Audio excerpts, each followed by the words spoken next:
Namun penting untuk dipahami juga bahwa tidak semua pedofil ini melakukan pelecehan seksual pada anak. Sebaliknya, tidak semua orang yang melakukan kekerasan seksual pada anak ini adalah seorang pedofil. 10 jenis penyimpangan seksual. Bedakah dengan kelainan seksual?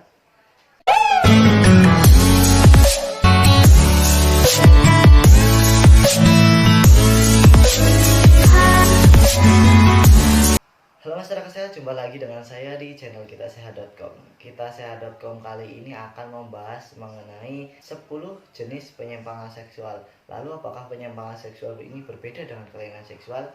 Yuk simak ulasan selengkapnya hanya di channel kitasehat.com.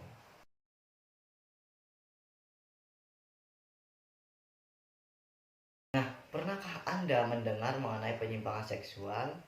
Penyimpangan seksual secara medis ini dikenal dengan istilah parafilia, adalah kondisi ketertarikan seksual secara berlebihan atau ekstrim pada hal-hal yang dianggap tidak biasa atau tabu dalam lingkungan sosial. Ketertarikan seksual ini bisa berkaitan dengan objek lain, misalnya fantasi atau perilaku tertentu seperti memakai baju lawan jenis maupun menyakiti pasangan saat berhubungan intim. Nah, apa saja sih penyimpangan atau kelainan seksual yang ada? Macam-macam penyimpangan seksual. Parafilia atau penyimpangan seksual sendiri adalah istilah yang disepakati oleh para ahli dalam panduan diagnosis gangguan psikologis.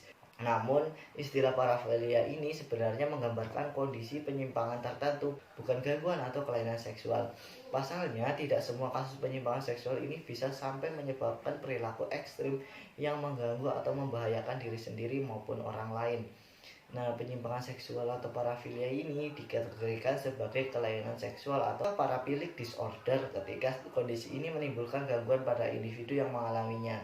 Nah, bahkan kondisi tersebut itu juga berisiko membahayakan orang lain, terutama untuk perilaku seksual menyimpang yang non-konsensual atau tanpa persetujuan seksual. Nah, kedua hal tersebut yang menjadi penentu apakah suatu penyimpangan seksual ini tergolong sebagai kelainan seksual atau tidak. Nah, sebenarnya terdapat beberapa jenis penyimpangan seksual atau parafilia. Akan tetapi, menurut International Journal of Law and Psychiatry, di panduan DSM-5 terdapat 8 jenis penyimpangan seksual yang umum dialami. Nah, yang pertama adalah eksibisionisme. Apa itu eksibisionisme? Eksibisionisme adalah penyimpangan yang ditandai dengan adanya dorongan seksual untuk memperlihatkan alat kelamin di depan umum. Nah, terutama pada orang-orang yang tidak dikenal. Nah, hal ini dilakukan untuk mendapatkan kepuasan seksual dari reaksi orang lain. Perlihatkan organ intim menunjukkan keinginan seseorang untuk mendapatkan perhatian dari orang lain atas perilaku seksual yang menyimpang ini. Nah, kebanyakan ini dialami oleh pria. Eksibisionis pria mungkin juga melakukan masturbasi pada saat mengeksplor atau berfantasi selama memperlihatkan organ intimnya pada orang lain. Namun, eksibisionis umumnya tidak menginginkan kontak seksual dengan korbannya sehingga jarang melakukan serangan fisik. Nah, ada beberapa faktor yang bisa memicu penyimpangan seksual ini. Di antaranya adalah ketidakmampuan beradaptasi di lingkungan sosial, disfungsi seksual seperti impoten, atau gangguan kepribadian. Nah, secara umum tidak banyak kasus eksibisionisme ini masuk ke dalam kriteria klinis kelainan seksual. Yang kedua adalah fetisisme. Apa sih itu fetisisme? Fetisisme adalah obsesi seksual terhadap tubuh atau benda tertentu. Nah, ketertarikan seksual terhadap objek seksual ini atau yang dinamakan dengan fetis biasanya melebihi ketertarikan pada orang lain. Fetis biasanya meliputi bagian tubuh seperti kaki, jari, dan rambut. Sementara untuk benda, fetis ini bisa berupa sepatu, pria atau wanita, pakaian dalam wanita, celana dalam, hingga bra. Nah, benda-benda fetis umumnya terbuat dari material tertentu atau memiliki karakteristik spesifik, seperti sepatu yang terbuat dari kulit. Nah, obsesi seksual yang berkaitan dengan objek tersebut bisa berwujud hasrat, fantasi, ataupun perilaku seksual yang menyimpang yang bertujuan untuk mendapatkan kepuasan seksual. Nah, orang yang memiliki fetis dapat kesulitan mencapai orgasme jika melakukan aktivitas seksual tanpa melibatkan objek yang menjadi ketertarikan seksualnya. Faktor yang bisa mempengaruhi seseorang untuk memiliki penyimpangan seksual seperti fetish ini belum bisa diketahui secara pasti. Namun fetishisme umumnya berasal dari lingkungan sosial yang melarang untuk menekan ekspresi atau keinginan seksual individunya. Yang ketiga adalah pedofilia. Pedofilia adalah penyimpangan seksual yang ditandai dengan orientasi seksual pada anak-anak atau remaja yang biasanya itu di bawah umur 13 tahun.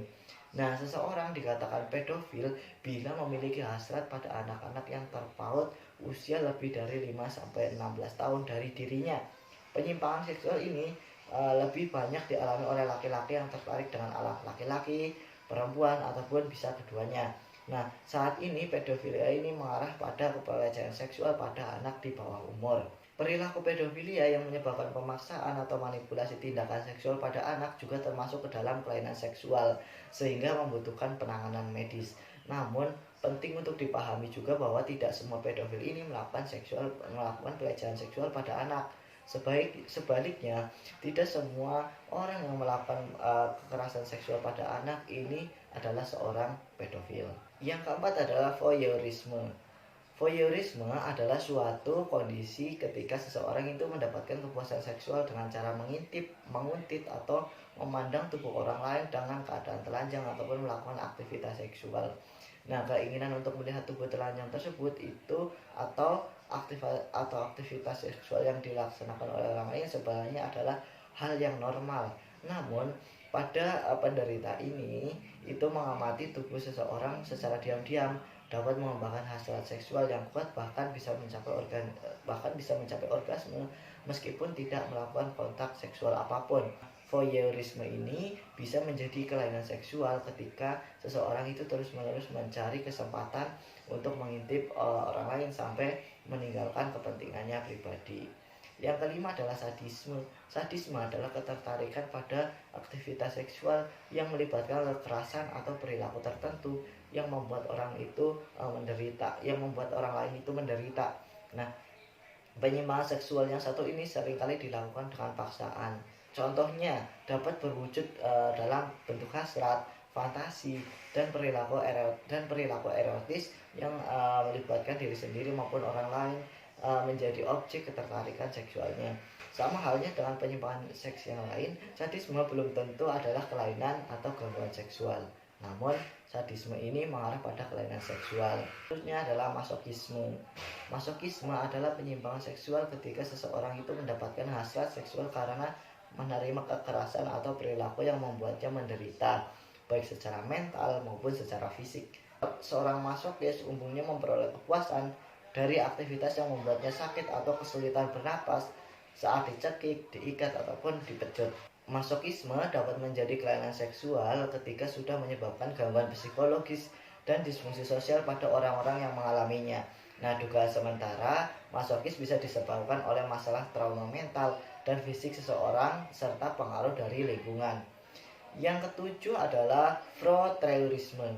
Frotrailisme adalah satu dari macam-macam penyimpangan seksual yang mendapatkan kepuasan seksual dari menyentuh, meraba, atau menggeserkan bagian tubuh tertentu ke bagian tubuh orang lain. Perilaku seksual ini biasanya dilakukan secara diam-diam saat orang itu menjadi target dan tidak menyadarinya. Umumnya dialami oleh pria dan bisa menjadi kelainan seksual karena kerap menyebabkan pelecehan seksual di tempat umum. Salah satu contohnya adalah pelecehan yang sering terjadi terkait voyeurisme ini adalah menggeserkan organ intim pria pada tubuh wanita saat berdesakan di transportasi umum. Nah, penyebab utama dari penyimpangan seksual ini belum diketahui secara pasti. Akan tetapi faktor seperti perilaku antisosial dan hiperseksualitas ini dapat membuat seseorang mengalami frotrailisme ini. Yang kedelapan adalah transvestik. Apa itu transvestik? Transvestik adalah penyimpangan seksual secara turunan dari fetishisme. Kondisi ini terjadi ketika seseorang itu memperoleh gairah seksual yang mengenakan pakaian yang bisa dikenakan oleh lawan jenis. Nah, orang yang memiliki ketertarikan seksual ini dikenal dengan sebutan crossdresser. Jika seseorang laki-laki, ia akan mendapatkan kepuasan dengan menggunakan pakaian wanita yang minim. Begitu sebaliknya. Ketertarikan memakai pakaian lawan jenis ini bisa diwujudkan dalam bentuk fantasi, keinginan, ataupun perilaku yang menyimpang. Nah, meskipun bisa menimbulkan gangguan psikologis dan disfungsi sosial, sebagian besar kasus transvestik ini tidak berbahaya atau mengarah pada kelainan seksual. Yang kesembilan adalah nekrofilia. Nekrofilia adalah ketertarikan atau hasrat seksual yang berhubungan dengan mayat. Berbeda dengan orang pada umumnya, seseorang yang mengalami penyimpangan seksual ini sangat terangsang saat berhubungan seks dengan orang yang telah meninggal. Bukan hanya itu, nekrofilia ini juga termasuk saat orang ingin melakukan aktivitas seksual lain seperti masturbasi di hadapan mayat. Nah, yang ke-10 adalah zoofilia. Zoofilia adalah penyimpangan seksual yang menjadikan hewan sebagai objek kepuasan seksual.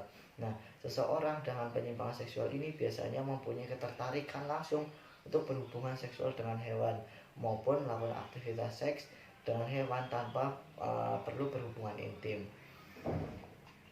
Nah, sebenarnya masih ada banyak lagi penyimpangan seksual.